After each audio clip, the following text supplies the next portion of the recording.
ओम नमः शिवाय। आरएस मिनिगेटल में आप सभी लोगों का स्वागत है। आइए सुनते हैं श्रवण महात्म्य की कथा।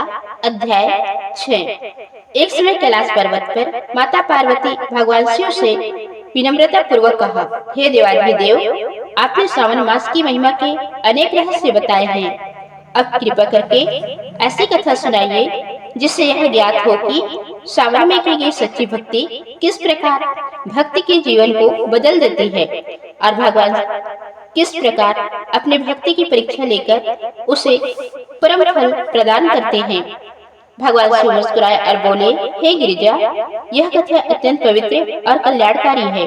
जो श्रद्धा से इसे सुनता या सुनाता है उसके जीवन से दुख दूर होते हैं और उसे मेरी कृपा प्राप्त होती है।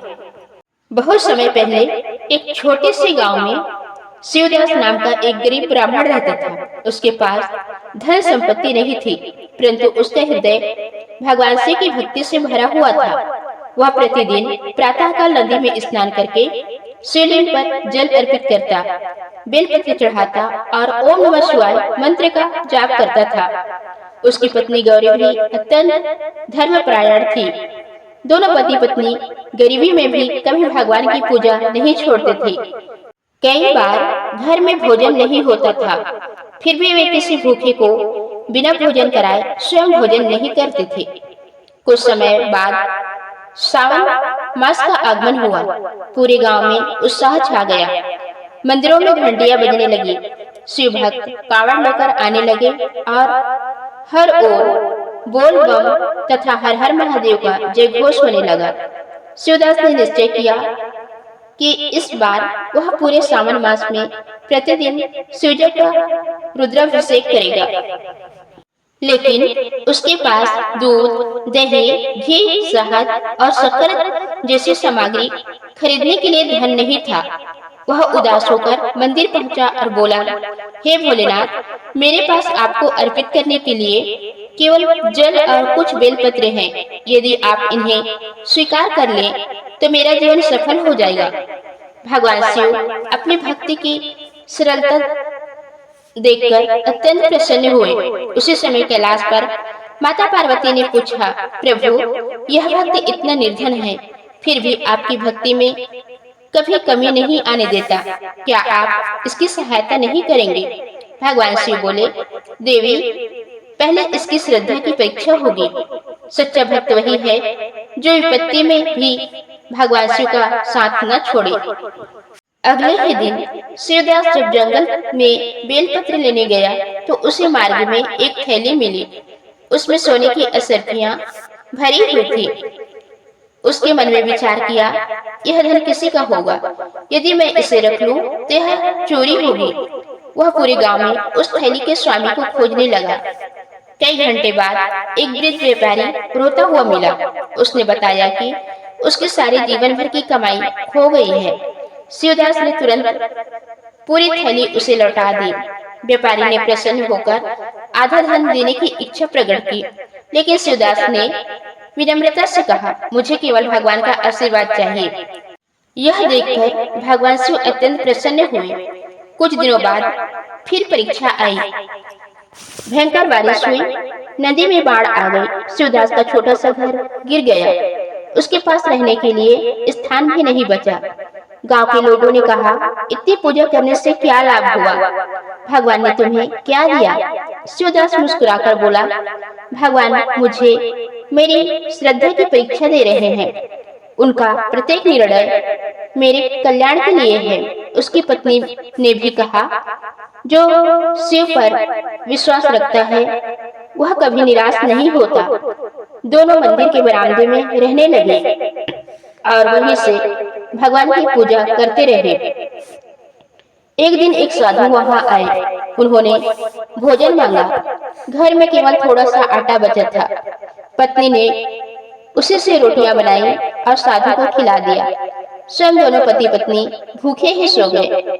वास्तव में साधु स्वयं भगवान शिव थे और उनके साथ माता पार्वती थी। रात्रि में भगवान शिव अपने वास्तविक स्वरूप में प्रकट हुए। चारों ओर दिव्य प्रकाश फैल गया। देवताओं ने पुरुषार्थ की। भगवान बोले, वत्स शिवदास, तुमने धन मिलने पर लोभ नहीं किया, विपत्ति आने पर विश्वास नहीं छोड़ा और भूखे रहकर भी अतिथि की सेवा की। तुम्हारी भक्ति से मैं अत्यंत प्रसन्न हूँ। शिवदास और उसकी पत्नी ने भगवान शिव के चरणों में प्रणाम किया। उन्होंने कहा, प्रभु, हमें धन नहीं चाहिए, बस जन्म जन्म तक आपकी भक्ति बनी रहे। भगवान शिव बोले, भक्ति के साथ जीवन यापन के लिए आवश्यक साधन भी मिलने चाहिए, इसलिए मैं तुम्हें समृद्धि का वरदान देता हूँ। इतना कहते ही उनका टूटा हुआ घर सुंदर भवन में बदल गया। गौशाला में गाय आ गई, खेत लहलहा उठे, अन्न के भंडार भर गए। पूरा गांव यह चमत्कार देखकर आश्चर्यचकित रह गया। गांव वालों ने शिवदास से पूछा, तुम्हें यह सब कैसे मिला? शिवदास ने उत्तर दिया, यह किसी चमत्कार का नहीं, बल्कि भगवान पर अटूट विश्वास का फल है। उस दिन गांव के सभी लोग सावन मास में श्रद्धा पूर्वक शिव जी की पूजा करने लगे।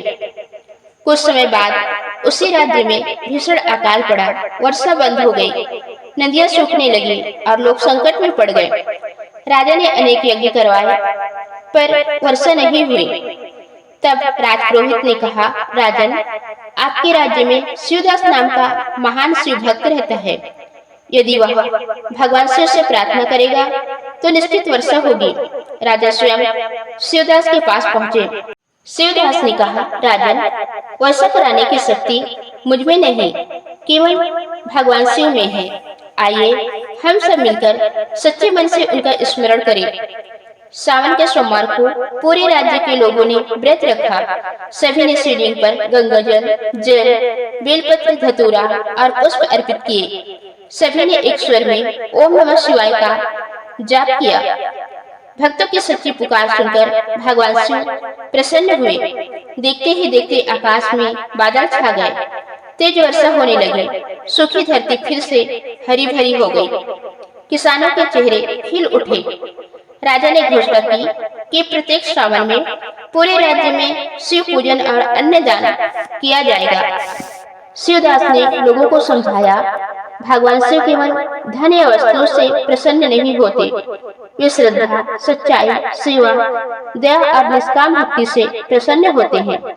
भगवान शिव ने आकाशवाणी की, जो मनुष्य सावन मास में श्रद्धा से मेरा पूजन करता है, सत्य का पालन करता है, दान देता है, अतिथि की सेवा करता है और ओम नमः शिवाय मंत्र का जप करता है, उसके सभी पाप नष्ट हो जाते हैं। उसके जीवन में सुख, शांति, समृद्धि और अंत में मोक्ष की प्राप्ति होती है। यह सुनकर सभी भक्त भाव विभोर हो गए और हर हर महादेव का जयघोष करने लगे। भगवान शिव को बाहरी वैभव नहीं, सच्ची श्रद्धा प्रिय है। सावन मास में किया गया छोटा सा पूजन भी महान फल देता है। ईमानदारी और सत्य का पालन करने वाले पर भगवान सदैव कृपा करते हैं। अतिथि सेवा और अन्नदान महान पुण्य के कार्य हैं। कठिन परिस्थितियों में भी भगवान पर विश्वास नहीं छोड़ना चाहिए। निष्काम भक्ति करने वाले भक्त की भगवान स्वयं रक्षा करते हैं। जो श्रद्धालु सावन महात्म्य कथा के इस छठे अध्याय का श्रद्धा पूर्वक पाठ या श्रवण करता है, उसके जीवन के कष्ट दूर होते हैं, परिवार में सुख समृद्धि आती है, रोग बाधाएं शांत होती है, मनोकामनाएं पूर्ण होती है तथा भगवान शिव और माता पार्वती की विशेष कृपा प्राप्त होती है। सभी प्रेम से बोलिए हर हर महादेव। तो दोस्तों, ये थी आज की वीडियो। उम्मीद है आपको जानकारी अच्छी लगी होगी। धन्यवाद।